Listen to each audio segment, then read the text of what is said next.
ஆண்டவரும் அருமை இரட்சகருமாகிய இயேசு கிறிஸ்துவின் நாமத்தினாலே பார்த்து கொண்டுகிற உங்கள் யாவருக்கும் வாழ்த்துக்களை தெரிவித்துக் கொள்கிறோம். இந்த 18வது பாகத்திலே இந்த சபைக்கு தேவையான ஆடியோ எக்யூப்மெண்ட்ஸை குறித்ததான சில விளக்கங்களை அல்லது சில அறிந்து கொள்ளுதலை நாம் அறிந்து கொள்ளப் போகிறோம். தெரியாதவற்றை தெரிந்து கொள்ளப் போகிறோம். தெரிந்தவர்கள் தெரியாதது போலவே பாருங்க, அப்போ புதிய காரியங்கள் நீங்கள் தெரிந்து கொள்ளுவீர்கள். நம்மிடையே இணைந்திருக்கிறார் ஆடியோ நிபுணர் பாஸ்டர் சாமுவேல் அவர்கள். அவர்களை வரவேற்போம். Praise lord pastor. இந்த 18ஆம் பகுதியில் உங்கள் யாவரையும் வரவேற்கிறோம். இன்னொரு டேக் எடுத்துகிட்டு இருந்தோம், இன்னொரு வீடியோ எடுத்துகிட்டு இருந்தோம் எங்களுடைய சொந்த மிக்சரில். இன்றைக்கு என்னுடைய கனவு நனவாயிருக்குது.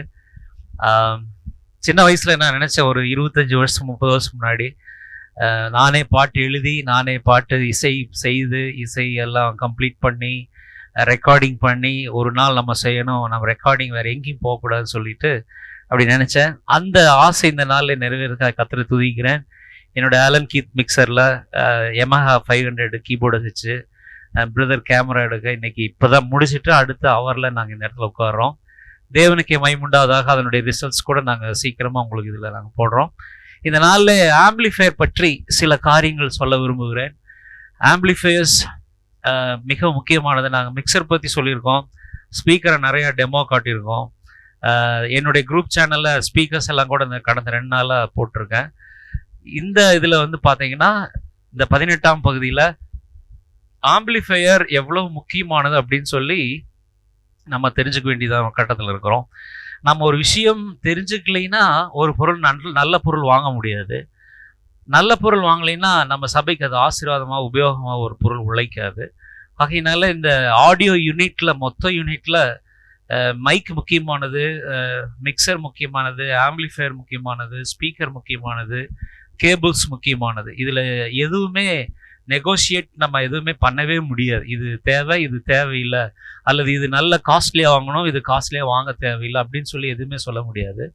எல்லா மெட்டீரியலுமே கம்பல்சரி நன்றாக இருந்தால் தான் ஸ்பீக்கரில் நீங்கள் நல்ல ஒரு குவாலிட்டியான சவுண்டை நீங்கள் எதிர்பார்க்க முடியும். இதனால் உங்களுக்கு ஆம்பிளிஃபையருக்கு மாடல் காட்டுறதுக்காக முன்னாடி ஒரு 4 மெட்டீரியல் எடுத்து வச்சுருக்கேன் வேகமாக. இவளுடைய காரியத்தை மட்டும் நான் சொல்ல விரும்புகிறேன். Class A amplifier, class B amplifier, class AB amplifier, class C amplifier, class D amplification. இந்த 4 ஆம்பிளிஃபையர்ஸ் பற்றி நான் சொல்ல விரும்புகிறேன்.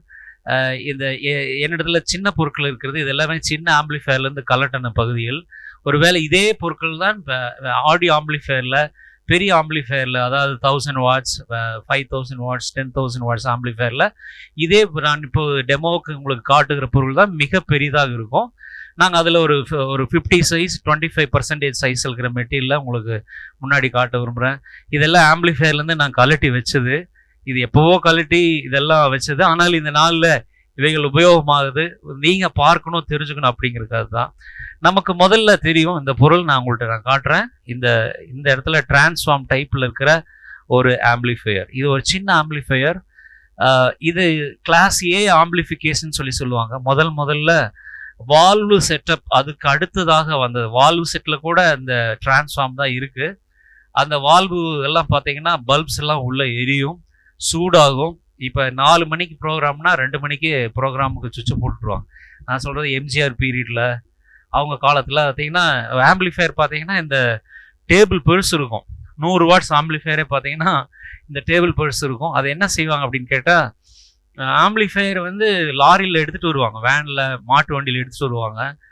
ஆம்பிளிஃபையர் டிரான்ஸ்ஃபார்ம் ஒருத்தர் தூக்கிட்டு வருவார், போர்டு ஒருத்தர் எடுத்துகிட்டு வருவார், ப்ரீஆம்ப் போர்டு ஒருத்தர் எடுத்துகிட்டு வருவார், ஒருத்தர் கேபினெட் எடுத்துகிட்டு வருவார். இங்கே கொண்டு டேபிள் மேலே, பெரிய டேபிள் மேலே வச்சு செட்டப் பண்ணி லைன் கொடுப்பாங்க. அது மைக் செட்டுக்கார கடைசியாக வருவார்.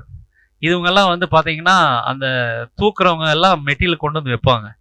அப்படி தான் கொண்டு வந்தாங்க. ஆம்பிளிஃபையர் வர தான் ஒரு சின்ன ஆம்பிளிஃபையராக ஒரு தேவைக்கு தகுந்தது போல் அது மாற்றப்பட்டது. ரொம்ப இன்ட்ரெஸ்டிங்கான விஷயம். நான் ஒரு கடந்த 5 வருஷத்துக்கு முன்னாடி வரைக்கும், 5 வருஷம் இல்லை, ஒரு 10 வருஷம் இருக்கும், 10 வருஷத்துக்கு முன்னாடி வரைக்கும் அந்த வால்வ் ஆம்பிளிஃபையர்ஸ் எல்லாம் யூஸ் பண்ணேன். 40 வாட்ஸு, 80 வாட்ஸு எலக்ட்ரிக் கிட்டாருக்கெல்லாம் டோன் அப்படி குவாலிட்டியாக இருக்கும். அந்த சிகாகோ ரேடியோஸ்ன்னு சொல்லிட்டு ஒரு ஆம்பிளிஃபையர் இருக்கும் பழைய காலத்தில். அதுக்கடுத்து டிரான்சிஸ்டர் டைப் அந்த ஆம்பிளிஃபையர் கொடுத்தாங்க. டிரான்சிஸ்டர் டைப் ஆம்பிளிஃபையர் அது வெளிநாட்டிலேருந்து இம்போர்ட் பண்ணாங்க. சிகாகோலேருந்து அந்த ஆம்பிளிஃபையர் வந்தது. அதில் எல்லா மெட்டீரியல் பார்த்தீங்கன்னா செம்பில் பியோர் காப்பரில் பண்ணியிருப்பாங்க. கடைசி அதனுடைய கடைசி எண்டு ரோல் பார்த்தீங்கன்னா அதில் கோல்டு ஸ்ட்ரிங்கில் தங்க கம்பியில் கடைசியாக சுற்றி அதோட டோன் வேல்யூம் அதில் கடைசியாக கொடுத்துருப்பாங்க. ஓம்ஸ் ரேட்டிங் பார்க்குற இடத்துல அந்த கோல்டு கம்பியெல்லாம் நாங்கள் தொட்டு கலட்டி பார்த்துருக்குறோம். அன்னைக்கு அதெல்லாம் விலை கம்மி, கோல்டு விலையெல்லாம் கம்மி. ஆகையினால அதெல்லாம் வச்சு மெட்டீரியல் பண்ணாங்க. இன்னைக்கு அந்த சிகாகோ ரேடியோவெல்லாம் கிடைச்சதுன்னா நீங்கள் வாங்கி பாருங்கள். அதில் ஒரு கார்னரில் கோல்டு கம்பி அந்த இடத்துல இருக்கும். ஒரு இடத்துல சுற்றி வச்சுருப்பாங்க. நிறைய இருக்காது, ஒரு ஒரு 1 கிராம் ஒரு 5 கிராம் அந்த ரேஞ்சில் தான் இருக்கும். அது இந்த குவாலிட்டிக்காக அது கொடுப்பாங்க. ஸோ இந்த காலங்களிலிருந்து நாம் A class amplifier, transistor type amplifier வர்றதுக்கு நமக்கு இத்தனை காலங்கள் பிடிச்சது. இப்போ ரீசனபிளாக அகுஜா ஆம்பிளிஃபையர்லேயே பார்த்தீங்கன்னா வால்வ் ஆம்பிளிஃபையர் இருக்குது. எனக்கு வால்வு செட்டு தான் தெரியும். அதுக்கு முன்னாடி இருந்தது எனக்கு என்னன்னு சொல்லி தெரியாது. ஸோ வால்வு பற்றி எனக்கு அதிகமாக தெரியாது. அதனால வால்வு செட் பற்றி நான் அதிகமாக பேச விரும்பல. ஒருவேளை இதை பார்த்து கொண்டிருக்கிறவங்களுடைய தாய் தகப்பன்மார்கள் அல்லது அவங்களுடைய காலங்களில் அந்த வால்வ் ஆம்பிளிஃபையர் இருக்கும். நீங்கள் உங்கள் ஊரில் மைக் செட் காரங்களெல்லாம் கேட்டிங்கன்னா கம்பல்சரி வால்வ் செட் பற்றி சொல்லுவாங்க. அவ்வளோ அக்யூரஸியாக இருக்கும், ஆடியோ துல்லியமாக இருக்கும். ஆனால் என்னென்னா முதல்ல நீங்கள் 1/2 hour 1 hourக்கு முன்னாடியே அதை போட்டு வச்சிடணும். அதுக்கப்புறம் நல்லா இருக்கும். அதே மாதிரி கம்பல்சரி அதுக்கு ஃபேன் போடணும். இப்போ ரீசனபிளாக என்ன அப்படின்னா அந்த சைக்கிளிங் மாதிரி எல்லா டெக்னாலஜியும் வளர்ந்து இப்போ ஸ்டுடியோவிலாம் பார்த்தீங்கன்னா வால்வு சில ஆம்பிளிஃபையர் ப்ரீ ஆம்பெல்லாம் பார்த்தீங்கன்னா வால்வு செட்டில் வால்வு மெட்டீரியலில் கொடுக்குறாங்க. ரொம்ப ரொம்ப பார்க்குறம்போது சந்தோஷமாக இருக்குது. எதுலேருந்து நாம் இந்த 4 டைப் ஆம்பிளிஃபையர் வெளியே நம்ம போனோமோ கடைசி இப்போ வால்வில் தான் நிற்கிது. டெக்னாலஜியை பார்த்தீங்கன்னா என்னப்பா சார், அந்த அந்த டெக்னாலஜி பார்த்தீங்கன்னா அந்த வால்வ்ல தான் கடைசியாக முடியுது. ஸோ வால்வ்லேருந்து நம்ம அடுத்து கிளாஸ் ஏ ஆம்பிளிஃபையருக்கு வரோம். இது வேர்ல்டு லெவலில் அங்கீகரிக்கப்படும். இந்த டிரான்ஸ்ஃபார்ம் இந்த இடத்துல நீங்கள் பார்க்குறீங்க.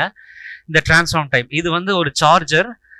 ஆக்சுவலி இது ஒரு 50 watts ஆம்பிளிஃபையரில் இந்த டிரான்ஸ்ஃபார்ம் டைப் தான் இந்த டிரான்ஸ்ஃபார்ம் தான் போடுவாங்க. 50 watts ஆம்பிளிஃபையரில் இந்த சைஸ் டிரான்ஸ்ஃபார்ம் 5 ampere 12 volt 12-0-12 இல்லைன்னா 24 volt 24-0-24 அந்த ஐசி போட்டு அவங்க இந்த டிரான்ஸ்ஃபார்ம் போடுவாங்க. இது ஃபர்ஸ்ட் வந்தது. இதுதான் அகுஜால ஸ்டாண்டர்டா இன்னைக்கு வரைக்கும் வந்துகிட்டு இருக்கு. அகுஜா ஆம்பிளிஃபையர் எல்லாத்துலேயுமே, அதாவது ஆக்டிவ் ஸ்பீக்கர் இல்லாமல் வர எல்லா ஆம்பிளிஃபையர்லையும் இந்த செட்டப்ஸாக இருக்கு. ரெண்டாவது இதுக்கு அடுத்து பார்த்தீங்கன்னா என் கையில் இந்த டிரான்ஸ்ஃபார்ம் இருக்குது. இந்த கையில் எனக்கு வெயிட்டாக இருக்குது. பார்க்குறதுக்கு சின்னதாக இருக்கும், ஆனால் 1.5-2 கிலோக்கு மேலே அந்த ரேஞ்சஸ் இருக்குது. இது பார்த்தீங்கன்னா டொராய்டல் டிரான்ஸ்ஃபார்ம். இந்த டிரான்ஸ்ஃபார்மில் டொராய்டல் டிரான்ஸ்ஃபார்ம். இது நம்ம வெளிநாட்டிலேருந்து இறக்குமதி செய்யப்பட்ட ஒரு டிரான்ஸ்ஃபார்ம். இந்த டிரான்ஸ்ஃபார்ம் இப்போ உலகம் எங்கிலும் ஏறத்தாழ 90% ஆம்பிளிஃபிகேஷனில் இடம் பிடிக்கிறது என் கையில் இருக்கிறது தான். இதை தான் நாங்கள் வாங்க சொல்லி உங்கள்கிட்ட சொல்லிட்டு இருக்கோம். இப்போ அகுஜாவில் 500 watts ஆம்பிளிஃபையரில் இல்லைன்னா ஒரு 1000 watts 2000 watts ஆம்பிளிஃபையரில் இந்த டொராய்டல் டிரான்ஸ்ஃபார்ம் தான் வந்துகிட்டு இருக்கு. இதனுடைய ஸ்பெஷல் எல்லாம் உங்களுக்கு நான் கடைசியாக சொல்லிடுறேன். இதுக்கு அடுத்து இது கிளாஸ் பி. இது கிளாஸ் பி. இந்த இடத்துல நான் காட்டினது கிளாஸ் ஏ. மூணாவது பார்த்தீங்கன்னா என் கையில் ஒரு போர்டு இருக்கு. இது ஒரு ஆம்பிளிஃபையர். இது பார்த்தீங்கன்னா இது ஒரு ஆம்பிளிஃபையர். இது 1000 watts ஆம்பிளிஃபையர். அதாவது ஆக்டிவ் ஸ்பீக்கர் இருக்கு இல்லைங்களா, ஆக்டிவ் ஸ்பீக்கரில் உள்ளே இருக்கிற உள்ளே இருக்கிற ஒரு செக்மெண்ட். இதில் சின்ன ஃபேன் இருக்குது, அந்த ஹோல்ஸ் உங்களுக்கு தெரியுது. கீழே கரண்ட் உள்ளே போகும். உள்ளே போய் வெளியே ஆம்பிளிஃபையராக சவுண்டு வரும். ஸ்பீக்கர் கேபிள் 2 எடுத்திருக்கேன். ஸோ இது 1000 watts ஆம்பிளிஃபையர் இதில் வருது. ஓகே, இது கிளாஸ் சி. அடுத்து கிளாஸ் டி ஆம்பிளிஃபிகேஷன் இருக்கு. கிளாஸ் டிங்கிறது என் கையில் இருக்கு. கிளாஸ் டி ஆம்பிளிஃபையர் இதே போல ஒரு சின்ன ஒரு போர்டு தான் இருக்கும். அதில் கூட ஃபேனு மற்ற ஒரு சில மெட்டீரியல் ஹெவியாக இருக்கும். ஆனால் இந்த ஆம்பிளிஃபையரில் பார்த்தீங்கன்னா ஒரு சின்ன ஒரே ஒரு போர்டில் ஆம்பிளிஃபையர் ஆம்பிளிஃபிகேஷன் அவங்க பண்ணிடுவாங்க. இது கிளாஸ் டி. ஸோ நான் உங்களுக்கு எதனால இந்த கிளாஸ் பி வாங்க சொல்கிறேன் அல்லது கிளாஸ் ஏபி உள்ளது வாங்க சொல்கிறேன் அப்படின்னா, ஒருவேளை வோல்ட் தாறுமாறாக வந்துச்சு, ஒருவேளை இறங்கி ஏறிச்சு அப்படின்னா இது அட்ஜஸ்ட் பண்ணும். ஆனால் ஒரு நாளும் இந்த கிளாஸ் டி வந்து அட்ஜஸ்ட் பண்ணாது. அப்புறம் இந்த கிளாஸ் டியினுடைய ஒரு மைனஸும் சொல்லிடுறேன். சவுண்டு நல்லா இருக்கும். ஆனால் ஆஃப்டர் 2 இயர்ஸ் 5 இயர்ஸ் கழிச்சு பார்த்தீங்கன்னா சவுண்டு ட்ராப் ஆகிட்டே போகும். ஒருவேளை சரியாக நீங்கள் யூஸ் பண்ணலைன்னா இடையிலேயே அது கம்ப்ளீட்டாக ரிப்பேர் ஆக சான்ஸ் இருக்குது. அதனால் கிளாஸ் டி ஆம்பிளிஃபிகேஷன் உள்ள ஆக்டிவ் ஸ்பீக்கர்ஸ் வந்து நாங்கள் வாங்க சொல்கிறது இல்லை. நீங்கள் ஆக்டிவ் ஸ்பீக்கரில் நீங்கள் வாங்கினீங்கன்னா இந்த டொராய்டல் டிரான்ஸ்ஃபார்ம் இருக்கிறது நீங்கள் பார்த்துங்க. ஏன்னா அதில் வந்து சொல்லியிருப்பாங்க கிளாஸ் ஏபி ஆம்பிளிஃபிகேஷன் சொல்லியிருப்பாங்க. இந்த டிரான்ஸ்ஃபார்ம் வந்து ஆக்டிவ் ஸ்பீக்கர்லேயே இருக்கும். QAC மற்றதெல்லாம் இந்த டொராய்டல் டிரான்ஸ்ஃபார்ம் உள்ள இது உள்ளே வச்சிருக்கு. நம்ம எப்படி கண்டுபிடிக்கிறதுனா அந்த கேபினெட்டுக்கு வெளியே ஒரு பெரிய நெட் இருக்கும். அந்த நெட்டு போல்ட்டில் தான் தொங்கிட்டுருப்பாங்க. உள்ள வந்து டிரான்ஸ்ஃபார்ம் இருக்கும். ஸோ இது நீங்கள் ஈஸியாக கண்டுபிடிக்கலாம். இந்த கிளாஸ் டியினுடைய நெகட்டிவ்ஸ், அதாவது சில காரியங்கள் நமக்கு எதெல்லாம் ஒத்து வராதுன்னா, ஒன்று கம்பல்சரியாக ஏசி ரூமில் வச்சுருக்கணும். பிலோ 15 டிகிரியில் வச்சுருக்கணும். அது புக் மேனுவல் வாங்குறப்ப சொல்லியிருப்பாங்க. ரெண்டாவது ஜெனரேட்டர், யூபிஎஸ் இதுலெல்லாம் நீங்கள் வந்து இந்த கிளாஸ் டி ஆம்பிளிஃபிகேஷன் உள்ள ஆக்டிவ் ஸ்பீக்கர்ஸ் வந்து நீங்கள் யூஸ் பண்ணக்கூடாது. அப்படி யூஸ் பண்ணினீங்கன்னா கம்பல்சரி போகிறதுக்கு சான்சஸ் இருக்குது. மூணாவது பார்த்தீங்கன்னா மிக்சர் இல்லாமல் நீங்கள் அதை யூஸ் பண்ணவே முடியாது. இப்போ ஆம்பிளிஃபையர் அகுஜா வாங்குறேன்னா அதில் உங்களுக்கு ப்ரீ ஆம்ப் இருக்குது. அதில் 6 சேனல் இன்புட் இருக்குது, 2 ஆக்ஸ் இருக்குது, 4 மைக் இருக்குது. நீங்கள் டைரெக்டாக அவசரத்துக்கு கூட நீங்கள் யூஸ் பண்ணலாம். ரொம்ப குவாலிட்டி தெளிவாக இருக்கும். நீங்கள் இந்த பவர் ஆம்பிளிஃபையர் செக்மெண்ட் 2000 5000 வாட்ஸ் போனீங்கன்னா கம்பல்சரி மிக்சர் யூஸ் பண்ணி தான் யூஸ் பண்ணணும். இந்த ஆக்டிவ் ஸ்பீக்கரை பற்றி, அந்த ஆக்டிவ் ஸ்பீக்கரில் வருகிற இந்த கிளாஸ் டி ஆம்பிளிஃபிகேஷன் வந்து ரொம்ப கவனமாக நீங்கள் வச்சுக்கணும், பத்திரமா வச்சுருக்கணும். ஆஃப்டர் 2 ஹவர்ஸ் கழிச்சு பார்த்தீங்கன்னா ப்ரோக்ராமில் ஒரு 1/2 hour ப்ரீத் கொடுத்து ஆஃப் பண்ணி கொஞ்சம் கூலான அப்புறம் தான் மறுபடியும் நீங்கள் ஆன் பண்ணணும். ஏன்னா நம்ம சர்ச்சில் வந்து அதெல்லாம் நடக்கிற காரியம் இல்லை. காலையில் 9 o'clock 10 o'clock ஃபாஸ்டிங் ஆரம்பிப்பாங்க. 2 மணி 3 மணிக்கு முடியும். அப்புறம் மதியம் சண்டே வந்து பார்த்தீங்கன்னா சண்டே கிளாஸ் நடக்கும். அதுக்கு PA சிஸ்டம் போட்டிருப்பாங்க. அடுத்த ஈவினிங் பார்த்தீங்கன்னா ஈவினிங் சர்வீஸ் இருக்கும். பெண்கள் மீட்டிங், ஆண்கள் மீட்டிங், காத்திருப்பு ஜெபம், உபவாச ஜெபம்னு சொல்லிட்டு ஒரு மைக் செட்டுக்காரன்ட்டு ஒரு பொருள் அவனுக்கு ஆடி அமாவாசைக்கு மட்டும்தான் மரத்தில் ஏறி கட்டுவான். ஆனால் சர்ச்சில் இருக்கிற மெட்டீரியல் கம்பல்சரி யூஸ் பண்ணுவாங்க. ஆனால் சொல்கிறாங்களா யூஸ் பண்ணவே இல்லை, இது அப்படியே வச்சிருக்கிறேன் அப்படின்னு சொல்லுவாங்க. அவங்களுக்கே தெரியாது அது யூஸ் பண்ணது. 24 hours பார்த்தீங்கன்னா 4 hours தான் யூஸ் பண்ணாமல் வந்திருப்பாங்க. ஆகையினால சில இடங்கள்ல வந்து ராத்திரி 10 12 2 வரைக்கும் நடக்கிற சாயங்கால ஜபங்கள் மற்றதெல்லாம் இருக்கு. நான் யாரையும் குறை சொல்ல. அதுக்கெல்லாம் வந்து கிளாஸ் டி ஆம்பிளிஃபிகேஷன் உள்ள என் கையில் இருக்கிற இந்த ஆம்பிளிஃபையர் உங்களுக்கு ஈடு கொடுக்காது. ஸோ அதனால இந்த ஆக்டிவ் ஸ்பீக்கர் பக்கம் நீங்க போகாம இருக்கிறது நல்லது. அப்படி நீங்க போனீங்கன்னா இந்த டொராய்டல் டிரான்ஸ்ஃபார்ம் இருக்கு, டிபியில் இருக்கு, QSL இருக்கு, மொண்டார்போல் இருக்கு, நல்ல நல்ல பிராண்ட்ஸ் இருக்கு. இதுல நீங்க எது வாங்காதீங்கன்னா யமஹா, பெரிங்கர், நம்ம ஸ்டுடியோ மாஸ்டர்ஸ், இந்த அகுஜா இதெல்லாம் போய் பார்த்தீங்கன்னா ஆக்டிவ் ஸ்பீக்கர்ல நீங்க வாங்காதீங்க. ஆக்டிவ் ஸ்பீக்கர் நீங்க ஆம்பிளிஃபையர் செக்ஷன்ல நீங்க வாங்கினீங்கன்னா நான் சொல்ற மெட்டீரியல்ல நீங்க ஸ்டுடியோ மாஸ்டர் ஆம்பிளிஃபையர் வாங்கலாம், அகுஜா ஆம்பிளிஃபையர் வாங்கலாம், அகுஜா ஸ்பீக்கர் வாங்கலாம். நீங்க மேட்ச் பண்ணி ஹோம்ஸ் மேட்ச் பண்ணி போட்டீங்கன்னா ஸ்டாண்டர்டா எப்போதையும் நீங்க யூஸ் பண்ணலாம். கிளாஸ் டிக்கு அப்புறம் ஒன்று வந்திருக்கு, கிளாஸ் ஈன்னு சொல்லி ஒரு ஆம்பிளிஃபையர் வந்திருக்கு. இது என் கையில் இருக்கிறது வந்து ஒரு 3-way நெட்வொர்க் போர்டு நான் உங்களுக்கு காட்டுறேன். பட் அதில் வந்து பார்த்தீங்கன்னா கிளாஸ் இ வந்திருக்கு. அது இதிலிருந்து இதை விட லைட்டான ஒரு பொருள். ஸோ அதை பற்றி எனக்கு தெரியல. நான் கிளாஸ் டிக்கு போகிறதில்ல, கிளாஸ் சிக்கும் போகிறதில்ல. கிளாஸ் ஏபி ஏக்கு அடுத்தது பி அல்லது ஏபியோட நிற்கிறோம். கர்த்தர் தாமே இதை ஆசீர்வதிப்பாராக. நீங்கள் இந்த 4 ஆம்பிளிஃபையர் நீங்கள் ஸ்டடி பண்ணுங்க. கிளாஸ் டி ஆம்பிளிஃபிகேஷன் சொல்லி இருந்ததுன்னா நீங்கள் போகாதீங்க. ஆம்பிளிஃபையரில் ரொம்ப முக்கியம். ஏன்னா ஒருவேளை உங்களுக்கு வோல்டேஜ் ப்ராப்ளம், எர்த்திங் ப்ராப்ளம், ஒருவேளை ஜெனரேட்டர் மாத்துறீங்க, யூபிஎஸ் போடுறீங்கன்னா உடனே இந்த டொராய்டல் டிரான்ஸ்ஃபார்ம் இல்லைன்னா இந்த வெயிட்டாக இருக்கும் பார்த்தீங்களா, ஆம்பிளிஃபையர் தூக்குனா நல்லா வெயிட்டாக இருக்கும்.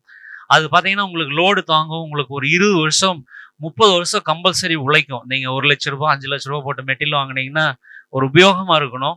நம்ம விளையாட்டு பொருள் வாங்குற மாதிரி வாங்கிட்டு 1 மாசத்துல ரிப்பேர் பண்ணிட்டு அதை சர்வீஸ் சென்டருக்கு அனுப்பிச்சு விட்டு அவங்க 2 வருஷம் 1 வருஷம் பண்ணிடுவாங்க, திருப்பி கொடுக்குறது. சிலது திருப்பி தரவே மாட்டாங்க. அநேக இடங்களில் JBL பாக்ஸ் எல்லாம் நாங்கள் 4-5 பாக்ஸ் ஒன்றா ரிப்பேருக்கு எடுத்து வச்ச ஆக்டிவ் ஸ்பீக்கர்ஸ் எல்லாம் பார்க்குறோம். ஸோ யாரையும் குறை சொல்லலை. நம்ம வாங்கும்போது நல்ல பொருளாக பார்த்து நீங்கள் வாங்கிங்க. இப்போ நான் சொன்ன விஷயங்கள் எல்லாம் பார்த்தீங்கன்னா மறுபடியும் என்கிட்ட ஃபோனில் கேட்கலாம் நிறைய பேர். இப்போ நான் என்னென்ன டீச் பண்ணனோ அதையே மறுபடியும் கேட்குறாங்க. நான் என்ன சொல்கிறேன், யூடியூப் உங்களுக்காக தான் போடுறோம், நீங்கள் தெரிஞ்சுக்கணும் அப்படிங்கிறதுக்காக தான் இவ்வளோ ரிஸ்க் எடுத்து எல்லா மெட்டீரியல் வந்து அதை டெமோ காட்டி உங்களுக்கு சொல்லிக் கொடுக்குறோம். இதில் மறுபடியும் டவுட் வந்து ஐயா இது வாங்கலாமா அப்படின்னு சொல்லி மறுபடியும் கேட்டிங்கன்னா நீங்கள் யூடியூப் பார்க்கலின்னு அர்த்தம். இது வந்து 18வது வேல்யூம் 18 வேல்யூம் தயவுசெய்து பாருங்கள். ஏன்னா 18 வேல்யூமில் நாங்கள் பேசியிருக்கோம், டேக் எடுத்திருக்கோம், எடிட் பண்ணியிருக்கோம், ஒர்க் பண்ணியிருக்கிறோம், இதுக்கு நிறையா மெட்டீரியல் டெமோ காட்டியிருக்கோம். இதெல்லாம் வந்து யாரோ சொன்னது, எனக்கு இன்னொருத்தர் ட்ரைனிங் கொடுத்தாங்க அப்படிங்கிறத விட இதெல்லாம் நான் வாங்கி ரிப்பேர் பண்ணி ஒரு மிக்சரை ஒரு 10 தாட்டு சேலை எடுத்துகிட்டு போயிட்டு மெட்ராஸ் எடுத்துகிட்டு போய் ரிப்பேர் பண்ணி இப்படியெல்லாம் அனுபவப்பட்ட விஷயத்த உங்கள்கிட்ட சொல்கிறோம். ஸோ நீங்கள் எங்கள்கிட்ட எடுக்கிறது கடைசி முடிவு எடுத்துக்கலாம். ஒருவேளை எனக்கு எகெயின்ஸ்டாக வித்தியாசமாக ஆப்போசிஷன்லாம் பேசுனாங்கன்னா எனக்கு அதை பற்றி தெரியாது. அவங்க என்ன வேணால் பேசலாம். ஆனால் நான் சொல்லுகிற விஷயமெல்லாம் நாங்கள் என்னுடைய 47 வயசு 50 வயசு வரைக்கும் அனுபவப்பட்டு கையிலே ஒரு பொருள் வாங்கி இது வரைக்கும் ஒரு 7-8 மிக்சர் வாங்கியிருக்கேன் நான். ஸோ அந்த மிக்சரில் எது நல்லா இருக்கும்னு சொல்லி எனக்கு தெரியறதுனால தான் நான் சொல்கிறேன். ஆலன் கீத் நல்லாயிருக்கும், சவுண்ட் கிராஃப்ட் நல்லாயிருக்கும், பேரிங்கர் நல்லா இருக்காது, அகுஜா சுத்தமாக நல்லா இருக்காதுன்னு சொல்லி நானே சொல்கிறேன். ஏன்னா அகுஜா வாங்கியிருக்கேன், பேரிங்கர் வாங்கியிருக்கேன், ஸ்டுடியோ மாஸ்டர் வாங்கியிருக்கேன், சவுண்ட் கிராஃப்ட் வாங்கியிருக்கேன். ஆலன் கீத்தில் இப்போ வந்து கடைசியாக நிற்கிறோம். ஏலன் கீத்தில் பார்த்தீங்கன்னா ஒரு 10 சேனல் மிக்சர் 50,000 ரூபாய்க்கு விற்குது. அதே 10 சேனல் மிக்சர் பார்த்தீங்கன்னா ஸ்ட்ராஞ்செல்லாம் 7,000 ரூபாய்க்கு விற்குது. 7,000 ரூபாய் 8,000 ரூபாய்க்கு 10 சேனல் விற்குது. ஸோ நீங்கள் நல்ல குவாலிட்டி வேணும்னா கம்பல்சரி நீங்கள் காசு போட்டு தான் ஆகணும். நிறைய பேர் இன்னைக்கு காலோட ஒரு ஃபோன் வந்துச்சு, 10 ரூபாய்க்குலாம் நல்ல ஆக்டிவ் ஸ்பீக்கர் பாக்ஸ் ஒன்று சொன்னாங்க. 10 ரூபாய்க்கு இல்லை பிரதர், ஃபோன் எனக்கு பண்ணாதீங்க, ஃபோன் வச்சுருங்க அப்படின்ட்டு. ஏனென்றால் 10,000 ரூபாய்க்கு அவர் வந்து 1,50,000 லட்ச ரூபா பொருள் அவர் கேட்குறாரு, எஸ்டிமேட் பண்ணுறாரு. இதுக்கெல்லாம் என்னால் ஐடியா சொல்ல முடியாது. நிறைய பக்கம் மிக்சர் ஒர்க் பண்ணி தரோம், பிஎஸ் சிஸ்டம் ஒர்க் பண்ணி தரோம்னா அவங்க நினைச்சுக்கிறாங்க ஏற்கனவே நிறைய ரிப்பேர் பண்ணி வச்சுக்கிறாங்க, அந்த ரிப்பேர் எல்லாம் பண்ணி தரும்னு சொல்லி நினைக்கிறாங்க. ரிப்பேர் பண்ணி தர மாட்டோம். இருக்கிறதுல எது இதெல்லாம் ரிப்பேர் ஆகிருக்கு, எது இதெல்லாம் நீங்கள் தப்பாக வாங்கியிருக்கிறீங்க, இனிமேல் நீங்கள் மாற்றுறப்ப நீங்கள் எதை நீங்கள் மாற்றி நல்லதாக வாங்கலாம் அதைத்தான் நாங்கள் சொல்லிக் கொடுக்குமே தவிர ஒரு பொருளை கலட்டி உள்ளே எடுத்து நாங்கள் சால்டிங் எடுத்து பற்ற வச்சு அதில் கண்டென்சரு டயோடு ரெசிஸ்டன்ஸ் எல்லாம் மாற்றி கொடுத்து சர்வீஸ் பண்ணி கொடுக்குற இன்ஜினியர்ஸ் இல்லை. ஆடியோ செட்டப்பில் வந்து எது நல்லா இருக்குது, எந்த மெட்டீரியல் நீடித்து உழைக்கும் அப்படிங்கிறது எங்களுக்கு தெரியும். ஸோ எங்களை கூப்பிடும்போது நீங்கள் அதை நல்லா அண்டர்ஸ்டாண்ட் பண்ணிங்க. ஏற்கனவே காலங்காலமாக தப்பு பண்ணி ஒரு ஆம்பிளிஃபயரை தப்பு பண்ணி ரிப்பேர் பண்ணி வச்சுருப்பீங்க. அந்த ஆம்பிளிஃபயரை நீங்கள் சர்வீஸ் ஸ்டேஷன் கொடுத்து ரிப்பேர் பண்ணலாம், இல்லைன்னா டிஸ்கார்ட் பண்ணிவிட்டு நீங்கள் வேறு ஆம்பிளிஃபயரை வாங்கல தவிர அந்த ஆம்பிளிஃபயரை ரிப்பேர் பண்ணுறதுக்கு அல்லது அந்த மிக்சர் ரிப்பேர் பண்ணுறதுக்கு எங்களை கூப்பிடாதீங்க, எங்களை நம்பாதீங்க. ஏனென்றால் நாங்கள் அதுக்குறான நபர்கள் கிடையாது. அதை பண்ணுறவங்க ஆடியோ இன்ஜினியர்ஸ் இருக்காங்க, அதில் ஸ்பேர் பார்ட்ஸ் ஏகப்பட்டது இருக்குது. அந்த ஸ்பேர் பார்ட்ஸ் கிடச்சினா தான் அவங்களே ரிப்பேர் பண்ணுவாங்க, இல்லைன்னா அதை தூக்கி எறிஞ்சிட்டு வேறு தான் வாங்குவாங்க. ஸோ நீங்கள் வாங்கும்போது பத்திரம் வாங்கி எங்களுக்கு உதவி செய்த ஒவ்வொருத்தருக்கும் நன்றி. எங்கள் சேனல்ஸ் 18 வேல்யூம் இருக்குது, மறுபடியும் சொல்கிறேன். 18 வேல்யூம் தயவுசெய்து பாருங்கள். நீங்கள் 18 வேல்யூம் பார்த்துட்டிங்கன்னா உங்களுக்கு பிரயோஜனம். இது எங்களுக்கு அதிகமான உபயோகம் கிடையாது, உங்களுக்கு ஆசீர்வாதம் கிடைக்கணும் அப்படிங்கிறதுக்காக தான். மற்றபடி சப்ஸ்கிரைப் மற்ற காரியங்கள் எல்லாவற்றையும் தெளிவாக உங்களுக்கு தெரிந்தவாறு என்னென்னவெல்லாம் செய்யணுமோ செய்யுங்க. இந்த ஊழியத்துக்காக உதவி செய்யுங்க, ஜெபம் பண்ணுங்க.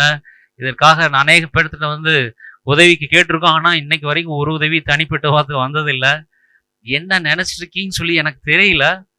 உங்களை விட சாதாரணமான ஊழியக்காரர்கள், உங்களுக்கு மேலே வசதி படைத்த ஊழியக்காரர்கள் அல்ல. எங்களுக்கு என்ன தெரியுதோ அதை ஊழியக்காரர்களுக்கு சபைகளுக்கு பண்ணி கொண்டிருக்கிறோம். கர்த்தர் தாமே தொடர்ந்து ஆசீர்வதிப்பாராக. நன்றி. தேங்க்யூ.